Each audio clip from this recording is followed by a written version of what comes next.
77 మందికి తొలిసారి జిల్లా పరిషత్ సీఈఓలుగా ప్రమోషన్లు ఇచ్చాం. సంస్కరణలో భాగంగా 77 DDO కార్యాలయాలు ప్రారంభించాం. దీనికి అండగా నిలబడ్డ గౌరవ ముఖ్యమంత్రి గారికి నా హృదయపూర్వక ధన్యవాదాలు తెలియజేస్తున్నాను. ఒక దేశాభివృద్ధికి ఆయువు పట్టు రహదారులు లేని చోట అభివృద్ధి శూన్యం. అభివృద్ధికి మూలమైనది రహదారులతో పాటు విద్యుత్తు, తాగునీరు, విద్య, వైద్యం, డ్రైన్స్ అండ్ శానిటేషన్.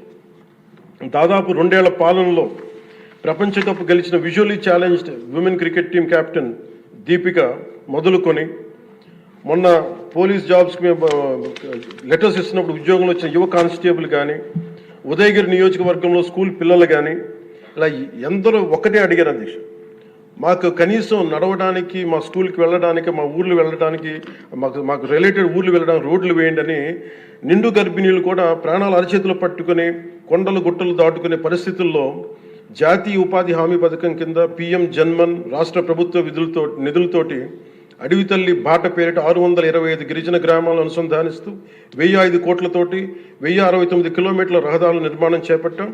దాంట్లో దాదాపు సగం పైగా రోడ్ల నిర్మాణం పూర్తి చేశాం. కొన్ని రోడ్లు గంటల వ్యవధిలో కూడా మంజూరు చేశాం అధ్యక్ష.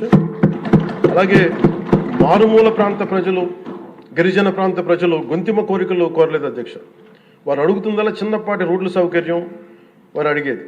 ఆ రోడ్లు మంజూరు చేసినప్పుడు, పూర్తి చేసినప్పుడు ఆ ప్రజల కళ్ళలో నాకు అనిపించేది ఇవే. గుక్కెడు నిశ్శబ్దం తాగి చిరిగిన చీకట్లు కప్పుకొని పడున్న నాకు కమ్మని ఆశామధురమ కానుకగా తెచ్చాం. స్వాతంత్రం వచ్చి 7 దశాబ్దాలు దాటిన విద్యుత్ వెలుగులు లేని 17 కుటుంబాలు చెంది ఒక మారుమూలన గిరిజన గ్రామానికి ₹1 కోటి పైగా వెచ్చించి 17 కుటుంబాలున్న గ్రామానికి 9.6 కిలోమీటర్ల మేర 200 పైగా విద్యుత్ స్తంభాలను పాతి ట్రెడిషనల్ పవర్తో పాటు PM జన్మన్ పథకం కింద సోలార్, విండ్ ఎనర్జీతో పాటు హైబ్రిడ్ విద్యుత్ వ్యవస్థని ఏర్పాటు చేశాం అధ్యక్ష. ఆ విద్యుత్ వెలుగుల్లో, గిరిపుత్రుల్లో, గుండెల్లో నాకు ఈ భావన చాలా బలంగా తెలుసు. వెలిగిన బల్బును చూసి వారు ఒకటే అనుకున్నారు అధ్యక్ష, పొద్దు గుంకితే చీకట్లో బతికే ప్రజలు ఆ వెలుగుతున్న బల్బును చూసి ఎన్నాళ్ళకి మా అతిథిగా వచ్చాం, ఈ సుధిల కుటీరానికి ఇంత వెలుతురుని తెచ్చామని వారి గుండెల్లో ఉన్న వారికి ఆ భావన నాకు నిజంగా తెలిసింది అధ్యక్ష.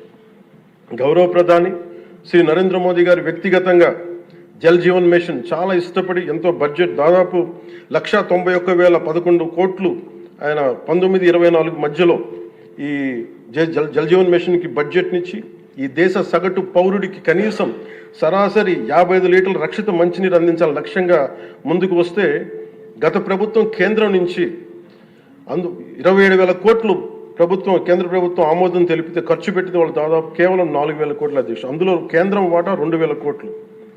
4,000 కోట్లు ఖర్చు చేసి పైప్ లైన్లు వేయడం తప్ప ఒక్క గ్రామానికి సంపూర్ణంగా నీరు ఇచ్చింది లేదు. జైజీవన్ ముగిసే నాటికి అలాటెడ్ 27,000 కోట్లు వాళ్ళు ఖర్చు పెట్టింది మినహాయిస్తే 23,000 కోట్లు వినియోగించుకోలేపారు అధ్యక్ష. అలాగే అది ఎక్స్పైర్ అయిపోయిన తర్వాత కూటమి ప్రభుత్వం నారా చంద్రబాబు నాయుడు గారి నాయకత్వంలో అధికారంలోకి వచ్చిన తర్వాత ముఖ్యమంత్రి గారు, కూటమి నేతలందరూ కలిసి కేంద్ర నాయకత్వాన్ని అడిగి ఇంకొక పొడించుకోగలిగాం. ఈ ప్రయత్నంలో 1,242 కోట్లతో Uddanam, Dhone, Pulivendula multi village project స్కీమ్స్ని మే నాటికి పూర్తి చేయాలని లక్ష్యంతో ముందుకు వెళ్తున్నాం అధ్యక్ష. అలాగే ఈ కొత్త సంవత్సరంలో కూడా కొత్తగా ఇంకొక 5 జిల్లాల ఈ ఎక్స్టెండెడ్ పీరియడ్లో కొత్తగా 5 జిల్లాల పరిధిలో 7,910 కోట్లతోటి వచ్చే 2 ఏళ్లలో పూర్తి చేయాలని లక్ష్యంగా పెట్టుకున్నాం అధ్యక్ష. చిత్తూరు, ప్రకాశం, పల్నాడు, ఉభయ గోదావరి జిల్లాలో చేపట్టిన పనులు పూర్తయితే వచ్చే 30 ఏళ్లలో 1,21,00,000 ప్రజల రక్షిత మంచినీటి అవసరాలను తీరుస్తుంది. మిగిలిన 960 కోట్లతోటి మల్టీ విలేజ్ స్కీమ్స్, అలాగే నీటి ఎద్దడి తీవ్రత ఉన్న పంచాయతీ మంచినీటి సమస్యను తీర్చే విధంగా గౌరవ సీఎం గారి ఆధ్వర్యంలో ప్రణాళికలు సిద్ధం చేస్తున్నాం అధ్యక్ష. గత ప్రభుత్వపు అరాచక, అసమర్థ, అవినీతి పాలన వారసత్వపు సమస్యలు ఎంతో ఎన్డీఏ ప్రభుత్వానికి చాలా పెను సవాల్గా మారినాయి. కానీ ముఖ్యమంత్రి గారి పరిపాలనా అనుభవం అన్నింటినీ అధిగమిస్తూ ఇచ్చిన మా ప్రతి మాటని నిలబెట్టుకుంటూ ముందుకెళ్తున్నాం. సంక్షేమం, అభివృద్ధి రెంటిని సమన్వయపరుచుకుంటూ ముందుకు వెళ్తున్నాం. మొన్న గవర్నర్ గారి ప్రసంగంలో అదే ప్రస్ఫుటంగా గోచరించింది. అలాగే ఈ సందర్భంలో గవర్నర్ శ్రీ అబ్దుల్ నజీర్ గారి వ్యక్తిత్వం గురించి ప్రత్యేకంగా చెప్పుకోవాలి అధ్యక్ష. Is a great scholar, legal luminary, a humanist, a devout religious man with a respect for all religions and a great patriot. people of Andhra Pradesh and our NDA government is fortunate for having him as our beloved governor, Adhyaksha. అలాంటి ఉన్నతమైన వ్యక్తి ముందు ఆ 11 మంది సభ్యులు వారి ప్రసంగ సమయంలో వెల్లోకి వచ్చి రభస చేసిన విధానం చూస్తే నాకు ఒకటే అనిపించింది అధ్యక్ష, హనుమంతుడి ముందు కుప్పి గంతులు వేయడం ఏంటి అని. అలాగే 151 మంది 151 నుంచి 11 సభ్యులకి పడ్డ వారిని చూసి మనం అందరం కూడా నేర్చుకోవాల్సింది, గుర్తుపెట్టుకోవాల్సింది అది భారతరత్న వాజ్పేయి గారి మాటల్లో, democracy రెsts on one belief, and that is when leaders cannot solve the problems, the people will. అందుకని ఇది మనం చాలా జాగ్రత్తగా మన వాజ్పేయి భారతరత్న వాజ్పేయి గారి మాటల్ని మనం తీసుకోవాలి అధ్యక్ష. అలాగే under guidance of honourable CM deputy CM honourable CM Shri CBN Chandrababu Naidu గారు ఈ భారతరత్న వాజ్పేయి గారి మాటల్లోనే వారు దాన్ని తెలియజేస్తాం అధ్యక్ష. The challenges we are facing ahead, మనకున్న ఛాలెంజెస్ కానీ ఉన్న సమస్యలన్నింటినీ భవిష్యత్ వికసిత్ ఆంధ్రప్రదేశ్ దిశగా ఎలా వెళ్ళాలి అని అనుకుంటే అది వాజ్పేయి గారి మాటలను చెప్తాను అధ్యక్ష.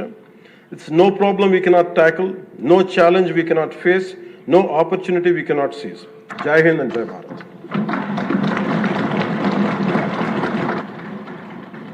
ఇప్పుడు గవర్నర్ గారి ప్రసంగానికి ధన్యవాదములు తెలిపే తీర్మానంపై జరిగే చర్చకు గౌరవ ముఖ్యమంత్రి గారు జవాబుతారు.